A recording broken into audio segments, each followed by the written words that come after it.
Rusizi, abanyeshuri babiri barakekwaho kugerageza kuroga bagenzi babo biganaga mu kigo ubwo bari bagiye kurya mu kigo, ubwo bari bagiye gufata ifunguro rya saa sita, abanyeshuri bakabashyiriramo umuti w'imbeba ngo bagenzi babo bapfe. Abanyeshuri biga muri GS Mutongo mu kagari ka Tara, umurenge wa Mururu, akarere ka Rusizi, baravugwaho kugerageza kuroga bagenzi babo bigana bakoresheje umuti wica imbeba. Byabaye kuri uyu wa gatanu tariki ya 24 Mutarama 2025 saa 7 z'amanywa bagiye kurya. Aba banyeshuri ni abakobwa babiri biga mu mwaka wa gatandatu mu ishami rya Hege. Abanyeshuri bakekwaho gushaka kuroga bagenzi babo, umwe afite imyaka 20 y'amavuko, undi afite imyaka 19. Amakuru avuga ko umwe muri bo yashize umuti w'imbeba mu isafuriya y'imboga bitewe n'uko bagenzi be bajyaga bamubwira amagambo asesereza. Amakuru twamenye nuko ubuyobozi bw'ishuri bwahawe amakuru ko ibiryo biri kunuka umuti w'imbeba, babuza abanyeshuri kubirya. Umuyobozi w'ishuri wa GS Mutongo Uwimana Hawa Alfonsina yabwiye ikinyamakuru dukesha iyi nkuru ko umuyobozi bwatabaye hakiri kare. Ati nibyo hari abanyeshuri babiri b'abakobwa bagerageje kuroga bagenzi babo bakoresheje umuti w'imbeba, bawushyira mu biryo bagiye kubyarura, abandi bahise babimenya ntibyabaye baracyari mu iperereza, baracyari gukurikiranwa. Iki kigo cy'ishuri cya GS Mutongo ni icy'uburezi bw'imyaka 12 kigamo abanyeshuri 2400. Urumva abo banyeshuri bari bagiye kuroga abana 2400. Wumve umutima w'abantu. Hari ikintu abantu ku ruhande rumwe twabuze, dusigaye twarabuze umunsi ku munsi, ugasanga abana nyine rimwe na rimwe abantu baratotezwa. Katubigarukeho. Abana bamwe baratoteza bagenzi babo batitaye ku ngaruka aho bibagiraho. Ntibazi ko hari igihe utoteza umuntu ukageraho ukamukabiriza, nyine baravuga mu Kinyarwanda ngo urukana nka n'imbwa ukayimara ubwoba. Bigeraho nyine umuntu ukamutoteza cyane, bikazageraho nawe agakora ibintu bidakogwa. Ariko se koko birakwiye ko kugutoteza utarega? Ese ubu buyobozi bw'ikigo bwo abana bigeze babaregera babwira ko batoteza, hanyuma bwanga kubyitaho? Ko hari abayobozi b'ikigo nabo ubwira ibintu bakabifata nyine minembwe biri aho ngaho. Niba aba bana bararegeye abayobozi b'ikigo, hanyuma bamara kuregera abayobozi b'ikigo ntibabyiteho, ntagire ikintu babikoraho, bisabwa ko aba bana bajyanwa ndetse n'abo bayobozi b'ikigo, kuko abana nyine babuze icyo bakora, nyine bajya kwihanira, ariko bagomba gutwaranwa n'abo bayobozi b'ibigo. Ariko niba batarabivuze, abana bafite amakosa, kuko nyine ntabwo baba bakwiye kwihanira, kandi kwihanira mu bintu bya 12. Ariko tugaruke ku rubyiruko n'abana biga mu mashuri. Mugenzi wawe ni nkawe, mugenzi wawe murasa kandi mumeze kimwe, hanyuma uri kumufata ukagenda ugashaka kumutwara no kumugira uko ushaka.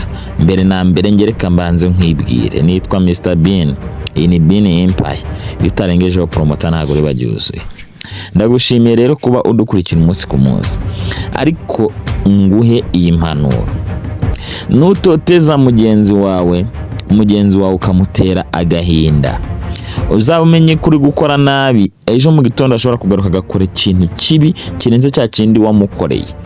Kuko abantu nyine turi abantu kandi tubika ibintu byinshi.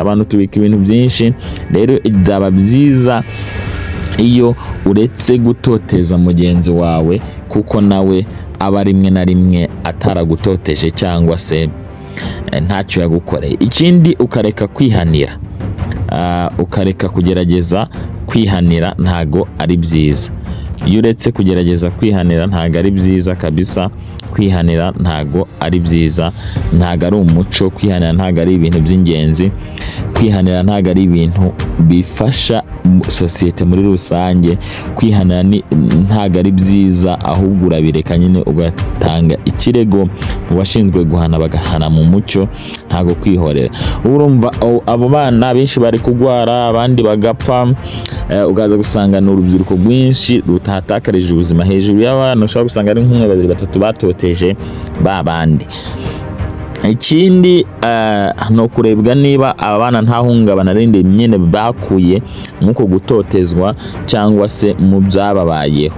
Ibyo byose biba bikwiye kwigwaho, bakareba ku mpande zose zitandukanye, ariko nyine haba habayemo ubugome bw'indengakamere ku ruhande rw'abaraye abana b'abakobwa beza, abakobwa bagiye kurangiza segonderi, abakobwa bagiye kumera neza bakarangiza segonderi bakajya mu rugo, ababyeyi babatumye kwiga, ariko kareba nyine ugasanga n'abana bagiye gutakaza umuntu, icyizere cyo kubaho, n'abana bagiye gutakaza iminsi yabo iyo kumera neza. Ikindi binabaho ko bashobora no kubesherwa, kuko abandi babatoteza akaba babashyiramo nyine ibimenyetso biba bikwiye gushakwa neza, bikamenya ubutabera bakabuhabwa cyane, kuko hari igihe usanga babandi babatoteza ahubwo ari bo banabikoze bagahindukira bakajya no kumurega cyangwa bakajya kubatanga, kubera ko nyine ntibabakunda, ntibanabakeneye.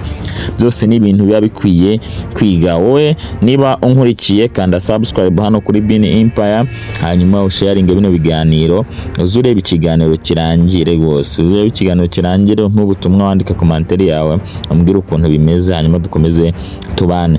Kandi ngushimira ko unkurikira umunsi ku munsi, ugakunda ibiganiro dukora, ukita ku byo dukora ndetse ukubaho uko tubikora. Ngiye nitwa Mr Bean, dufite channel ya YouTube yitwa Isoko Films. Ni channel tugiye kwa tubashiraho filimi nziza cyane zirimo ubwenge, filimi zimeze neza. Dufite channel ya Bean Tech TV tubahanuriraho tukababwira uburyo wakoresha social media, ndetse dufite channel ya Bean Romantic tubashiraho udufilimi twiza turukundo n'inkuru z'urukundo mu Misiri imbere.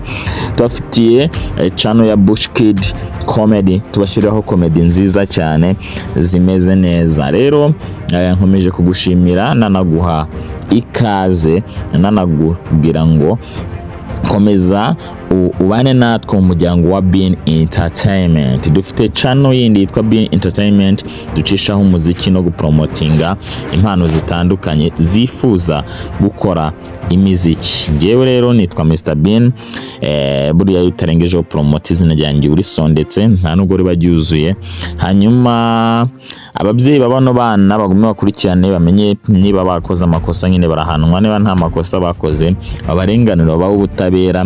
Ikindi abantu twige kugira umutima, wa kimuntu, abantu twige kugira umutima mwiza, abantu twige kugira umutima umeze neza, umutima utari mu bugome, umutima utari mu butindi, umutima utari mu urwangano, umutima utari mu